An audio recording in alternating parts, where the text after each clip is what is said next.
Hello there. Today I'm going to be talking about a show that I really enjoyed a lot.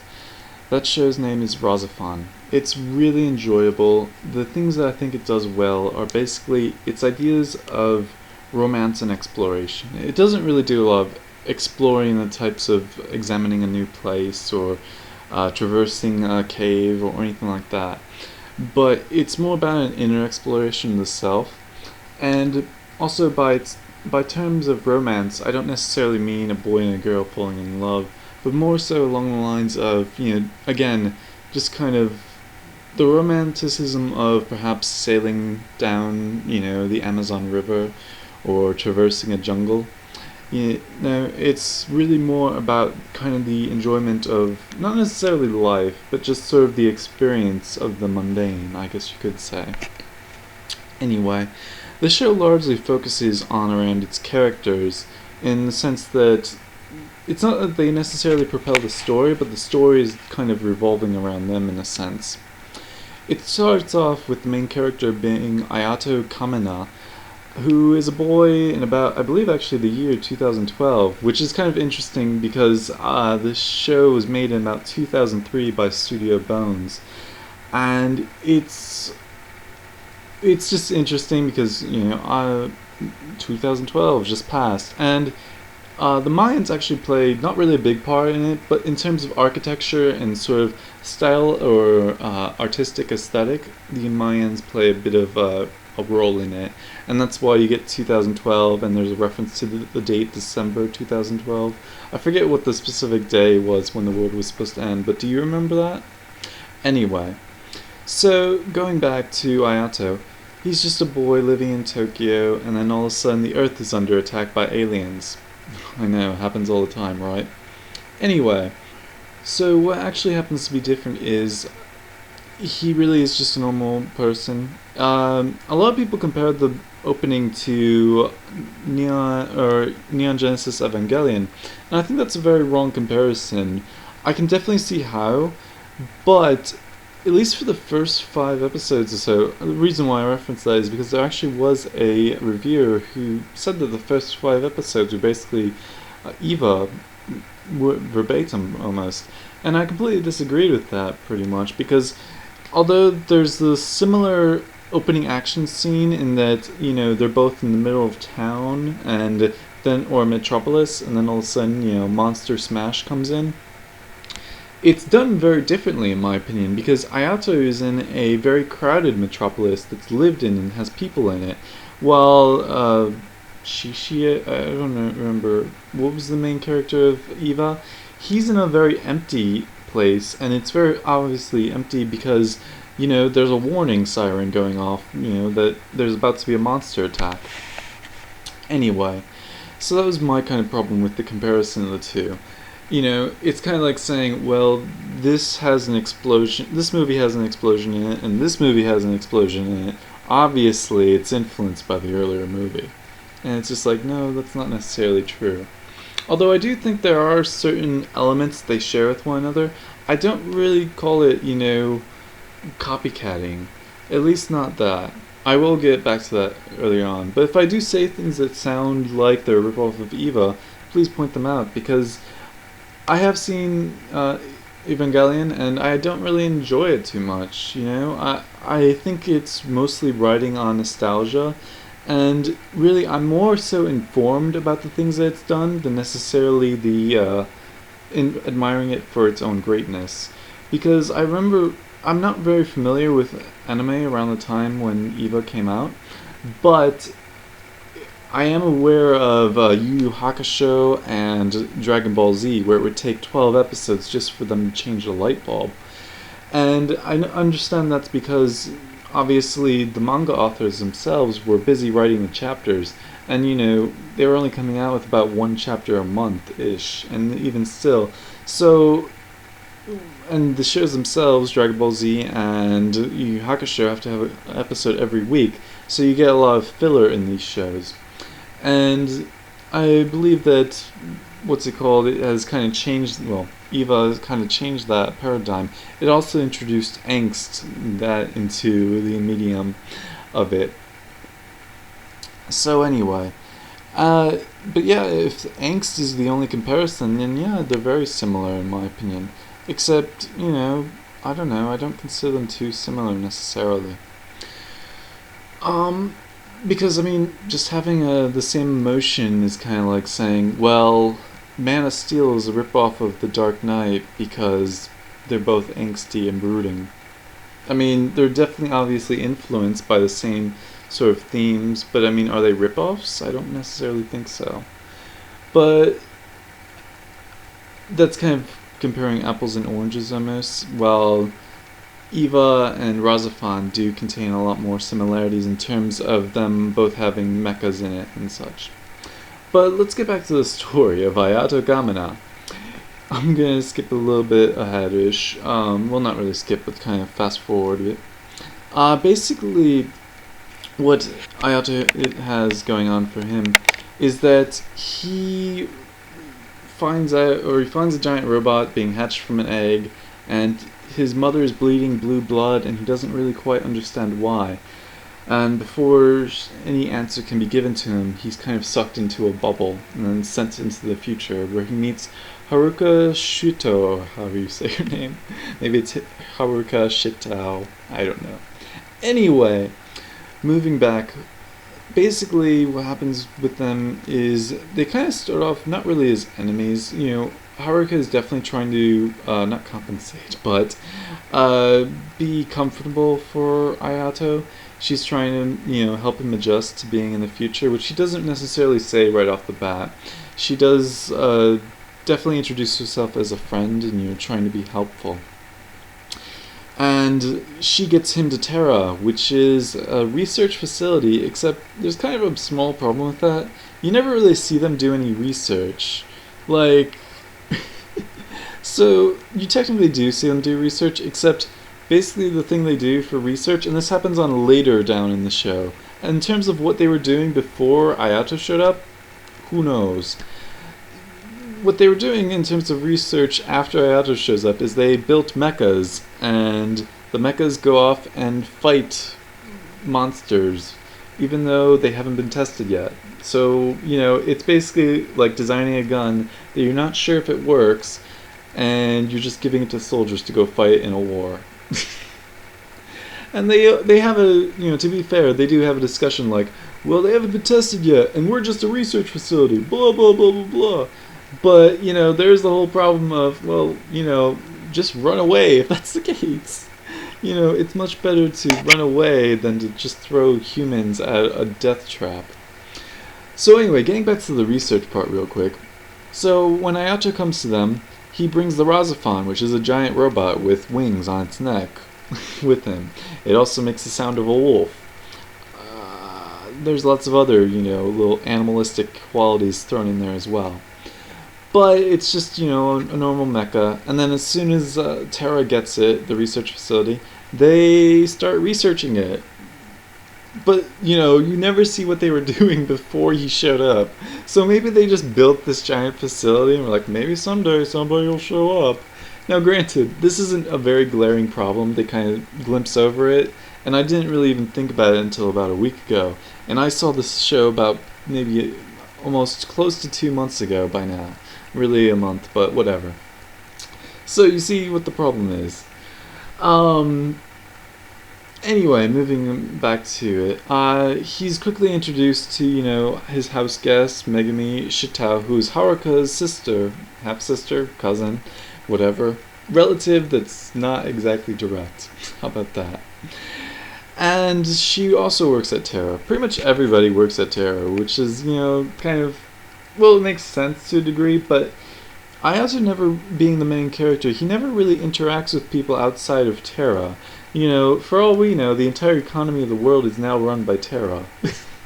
Or, whatever the organization that rules over Terra is.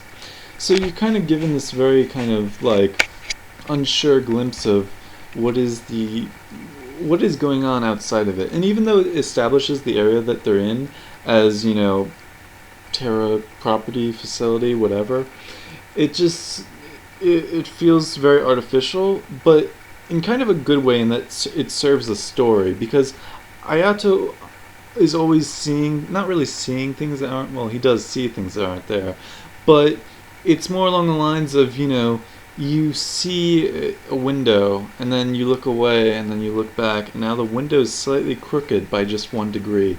And that's something I really like about the series, is there's a sense of uneasiness about what's going on. And that was just really what I overall enjoyed about the series. Anyway, moving on. At the research facility Terra, he meets a girl who's kind of similar to him, but she seems even stranger, Quan. Now, I really liked Quan, but I liked her more in the later episodes, because that's when she starts to become really unhinged, and not in a sort of crazy way, but in just sort of a way where when she says things, they don't sound human, in a sense, where it would kind of be like something saying along the line, she would say something along the lines of, the sky is very purple today, and you'd look up and you'd see a blue sky, and you just really wouldn't understand what she's trying to point out or say or even mean by it. And it's a very kind of cryptic language that she sort of speaks, and it's done rather well, although it was kind of served poorly in the narrative, because when, at least in my opinion, when you're first introduced to her, she seems incredibly normal. The only thing that's different about her is that she has pink, purplish hair, while everyone else has very normal hair colors. So you're kind of wondering, well, is this girl special or what? And then it's just like, oh yeah, she's special, whatever. They just shove that in at the end. But I really like her relationship with Itsuki Kisaragi.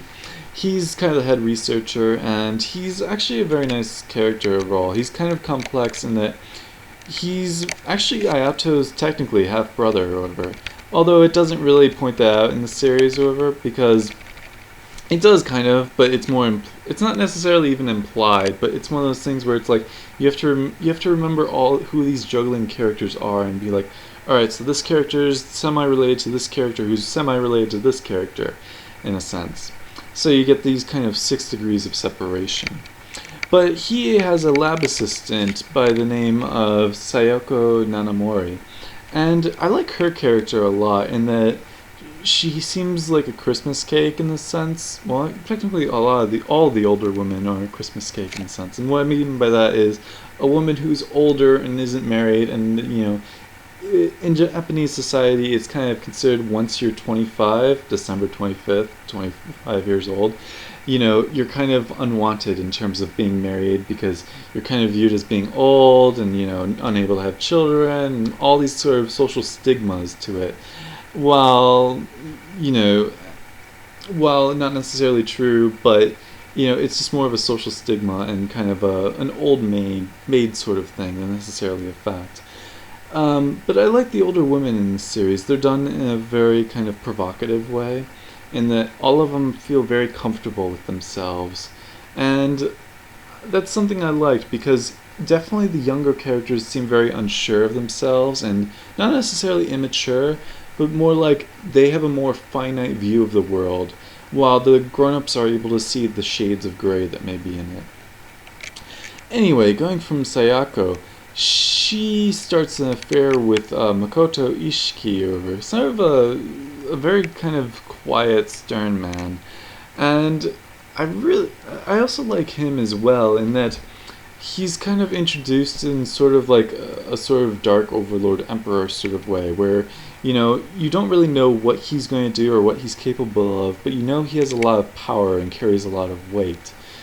And he tells Sayoko that he can get Quan to awaken. Now, what awakening really means is kind of unclear, at least to me for most of the series. In retrospect, it kind of implies that, making a giant robot or being connected to a giant robot. But, at the time, it's kind of just sort of unclear in that sense. Anyway, so the story ends up unfolding rather nicely, where it basically seems to go off as kind of like a monster of the week thing, where it's like, all right, the episode sort of builds up to the final fight of the Rahxephon fighting the monster of the week, but they do a nice job of changing it up, in my opinion. My favorite monster that he actually fights, he doesn't necessarily even fist fight. He does technically, but the most of the episode is spent in sort of an alternate reality where everything again doesn't seem quite right. Ayato ends up running into Haruka in the alternate world, and there's one of those sort of creepy scenes where he puts his hand on her chest, and then his hand ends up actually going right through her, and sort of uneasy things like that, and he ends up awakening to the real world, and then he fights the monster, wins the day, blah blah blah blah blah. And that was just something I kind of enjoyed, because I really enjoy things that are sort of surreal. Not necessarily surreal in the sense that, a penguin just walks out of the wall right now and then goes away and you're never seeing him again. But things that can be implied to be related to one another and have a sort of mental meaning to them. Anyway, eventually Quan wants to go home. Now, I didn't really know what that meant at the time. And it's very unclear. As I said, Quan sort of speaks in riddles, and it's always unclear of what she's saying and what she's meaning. But Itsuki is very supportive of her leaving, even though he shows a very kind of older brother feeling or relationship towards her. At first, at least in my opinion, it kind of seemed sexual, or at least wanting to be sexual, but at the end, he really does kind of, just sort of admit like his brotherly love for her. Anyway, Quan ends up leaving with Ayato, and they go into this, not really alternate universe, but basically what happened with Tokyo was it was kind of sealed in a time dilation bubble, and Tokyo is where Ayato was in the beginning of the story. And that's why he's stayed 15 or 17 for the past 12 years. It's that time kind of stood still and went slower as opposed to the rest of the world. And when he ends up going, where he ends up taking Quan is to the Tokyo bubble, or Tokyo 1 Jupiter bubble. I don't remember. They gave it a weird name. I think they called it Jupiter 1 or Jupiter 2. Either way, it basically means Tokyo, except 12 years in the past, which is technically in the present, but you just have to cross into the bubble, and that's that. So he ends up taking her there, and he ends up running into Hiroko Asahina. And she's actually a girl that he liked when he was younger, but she was dating his best friend, so there was that kind of whole thing going on. But she actually not really senses, but she sees how uneasy things are. She sees blue-blooded people, and she complains about how everyone acts like everything's okay. But she sees Ayato coming back as like her chance to escape, so she sort of latches on to him. And I really liked it in that sense, because whether or not she really had feelings for him, or whether she was just a young girl who was scared and just wanted to escape the abnormal area, I kind of lean towards that more, because it feels a little bit more natural. Even though she ends up, coming to like him, and he takes her way out of the Tokyo Jupiter 1 bubble, whatever you want to call it. And, they go back to, 12 years into the future, or present, I guess you could say. And they're kind of on the run and things like that, even though they're being chased by Terra. And she ends up, falling in love with Ayato, or at least, she kind of admits her feelings for him. But the thing is that they're both young, and they're pretty much the only people that are together. And I have this thing of, my idea of what romance and relationships and liking someone is just that you spend a lot of time with them and you think they're physically attractive. That may sound shallow, but that's my idea of what love is. It's shallow. It's not as deep as you think it is. And so that's really kind of how I interpreted their relationship. Was he thought she was physically pretty, and she was just scared and lonely and wanted to be saved, and she will take that from, anyone. It's just that Ayato happened to be the guy who did it. So that's what I really enjoyed about it overall. Anyway, he ends up fighting a monster, and the monster is sort of a replication of her in a sense, in that, when the monster gets punched, she feels it, and so does the monster. And, at the end, she writes down a little piece of paper like, "I love you, Ayato." And then, he, punches the monster in the heart, because he's completely unaware of what's happening to her while he's punching the monster. So he kills a monster and she dies, and he ends up reading her love/death note, and he's very sad about it and things like that. But then, whatever. He gets over it. Not really, technically. It stays with him, but it's obvious that he cared about her, even though they didn't necessarily spend a lot of time together. It's just that he had a relationship with her and he obviously enjoyed her. And, you don't want anyone to die, right? I don't. So, he was just kind of sad about that. At this point, his relationship with Haruka begins to grow a little bit. And not necessarily grow in a sense, but more in a sense that they become closer together. And throughout the series, he's been seeing this woman, Ayato has been seeing this woman called Reika Mishima. And he doesn't quite understand, his memory is sort of warped from, being in the same year for 12 years. And that he doesn't really remember things, but he sees this woman named Reika, and he keeps drawing her. And he's kind of working on a masterpiece for her. And what he's drawing of her is her standing on the edge of a rock. And in a sense, she kind of represents a higher point or point of existence that he is trying to reach to.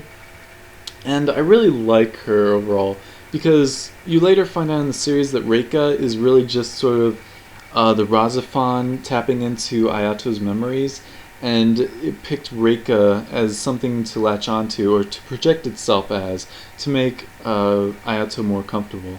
Sort of like, a form you're more comfortable with, because talking to a giant robot would be a little bit weird.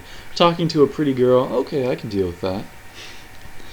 So anyway, moving on, after he finds out that she is not real necessarily, he kind of, starts to distance himself from her.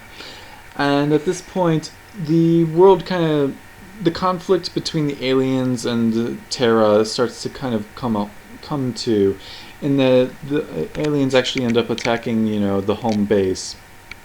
And what happens is, the Jin Kanuji, actually, he's also an interesting character in that supposedly he ordered an attack that got a lot of people killed and things like that, and it's kind of stained his career ever since then.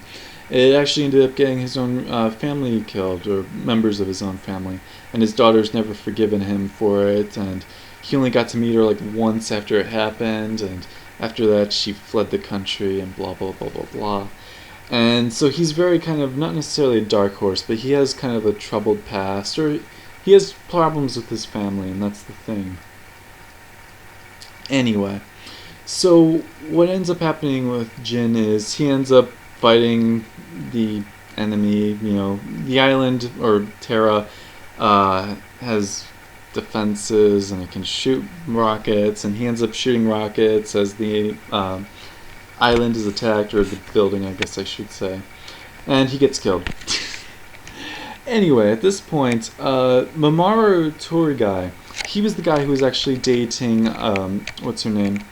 Hiroko, the girl that died, or who ran away with Ayato for an episode or two. And she was the girl that died because she was kind of connected to the monster that Ayato was fighting. Anyway, Mamoru was also Ayato's best friend when he was younger. And so what ends up happening with him is him and Ayato fight. I really liked Mamoru, at least as a villain or sub-villain, because before watching Rahxephon, I had just gotten done watching Fafnir. And what Fafnir does towards the end is it kind of creates a humanistic or humanoid villain out of nowhere for the last 7 episodes or so. And it's very obvious that that is done because before that point, the Fafnir are fighting a kind of faceless enemy, literally and metaphorically, in that if you said, they killed a Fafnir, that would almost be a plural than necessarily a singular sense. Or, if they killed I forget what the enemy was called in Fafnir or whatever. Anyway, but, the enemy was also aliens in Fafnir, and they were kind of similar in that sense. But, the enemy in Rahxephon was a lot more humanoid-like, and it helped the audience, in my opinion, to kind of focus on who are they fighting now and what's different about them, as opposed to Fafnir, where the aliens and the enemy are just golden statues pretty much, and it's pretty much impossible to tell the difference between one and another. Anyway, him and Ayato fight, and Ayato wins. Blah blah blah blah blah. So I should also mention that Megumi Shito, who is, I mentioned her earlier, but I didn't go into her in depth enough. She's kind of a housemate of Ayato, or at least she's in the house enough to be a housemate. She's also friends with Kim Hotel. Kim and Megumi also have a crush on their boss, Soichi Yakumo. And Soichi, I really liked him because he's also young, and he also, when I was speaking earlier about, you know, how the youthful characters in the anime tend to have a very sort of finite and right and wrong view of the world, he definitely kind of straddles that line in that he does what he thinks is right, and he, even when he thinks something is wrong, he admits it, but he does it anyway because it's not so much that he knows he has to do it, but he kind of is straddling that line of, you know, knowing right and wrong and dealing with the grays of the world, in that it's his job to do what's wrong sometimes. Anyway, he is seeing Kim Hotel, and Kim never tells Megumi, and Megumi ends up finding out on the train, and she's kind of crushed that, you know, her crush likes her best friend. And when she finds out, you know, Kim tries to apologize, but Megumi rebuffs her apology and ignores her and, you know, tells her to get away. But they kind of, you know, mend their friendship a little bit. And so from that point, Megumi tends to gravitate towards Ayato. And Ayato really likes Megumi because they're very close in age, and there's just a lot more for them to relate about, even living in such close proximity to one another. And with Haruko, he's very unsure of her because she's an older woman and he's unsure of what she wants, and he feels betrayed by her because at one point they say that they're going to take the Rahxephon away from him, but they don't have anyone else who can pilot it. So there's that kind of problem going on. And after a while, you know, Haruka actually admits that she is Reika, the girl that Ayato has been drawing. It's just that, you know, her mother died or something like that, and so she had to change her name. And when she changed her name, you know, apparently she changed her whole name. I don't know. It was kind of unclear in that sense, but basically the point of it being that the girl that Ayato has wanted this whole time is Haruko. And I like that in a sense because even though the problem the whole time was just how, you know, Haruka just has to say, hey, that's me you're drawing, Ayato. You know, she doesn't. And there's that whole age gap between them of 12 years. Her being 29 and him being 17. You know, it's kind of uncomfortable in that sense over. And she kind of thinks that if she did pursue him, it would just be her trying to feel young than necessarily her actually liking him.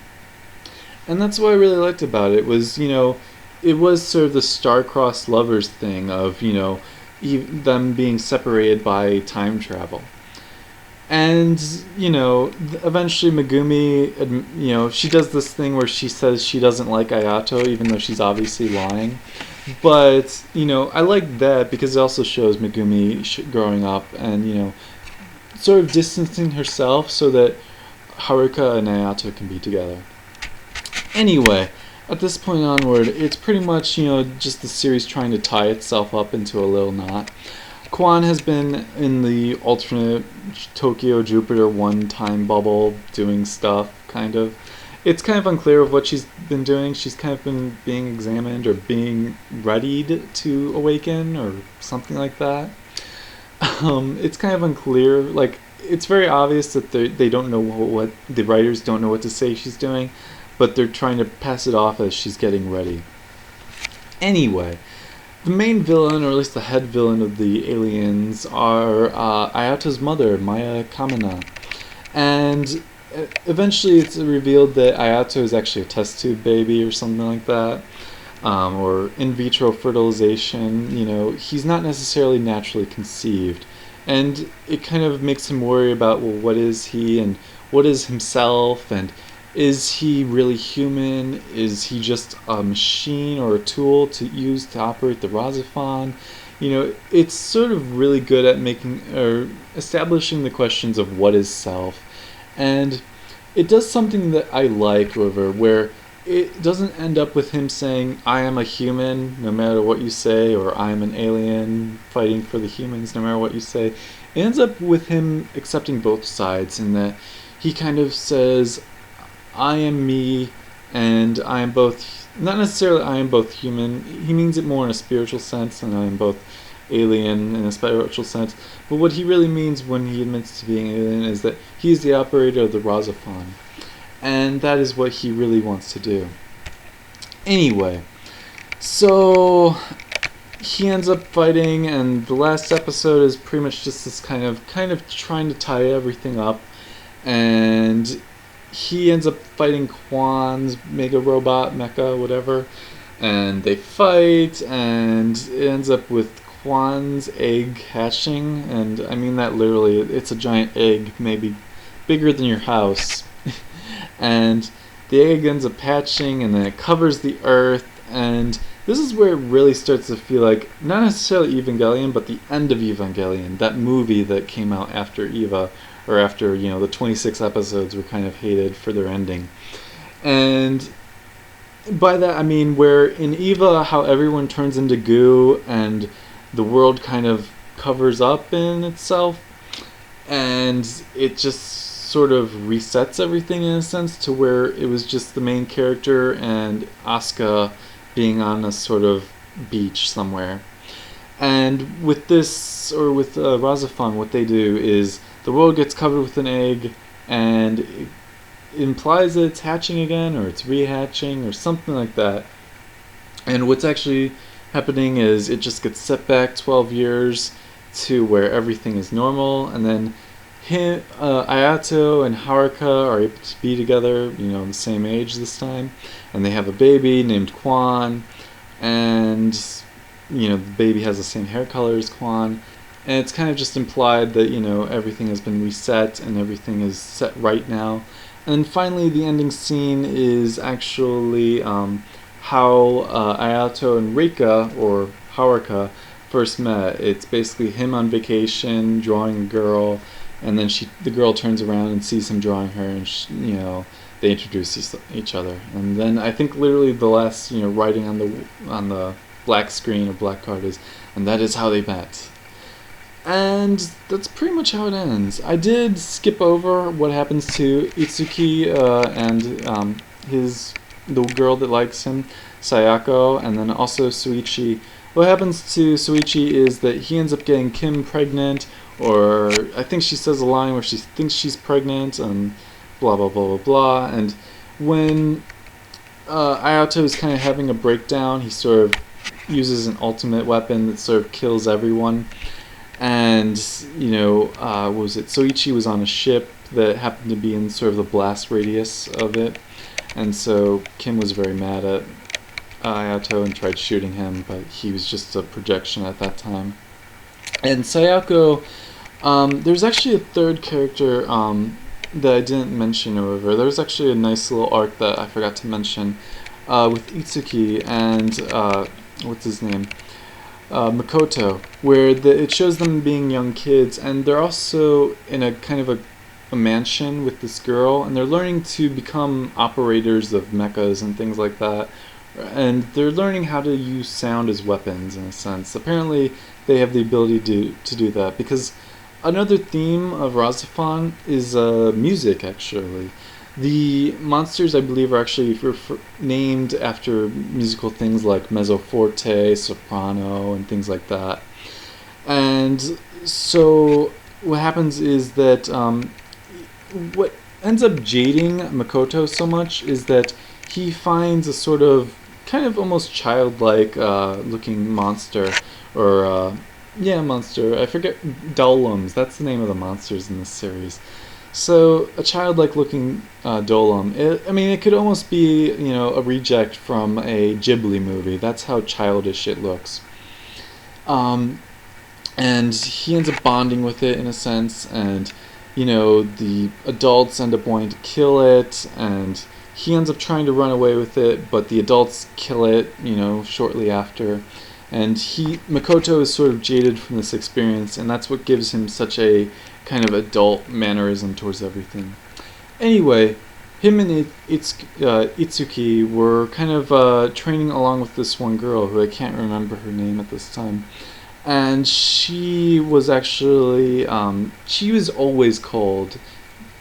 It's unclear what made her so jaded, but it ends up actually being revealed that, Itsuki tries to kill the girl, and what stops him actually is Sayoko, and then Sayoko ends up killing the girl anyway, and so she ends up dying along with Itsuki because they were both kind of did that bang bang shot each other thing, and they end up dying along.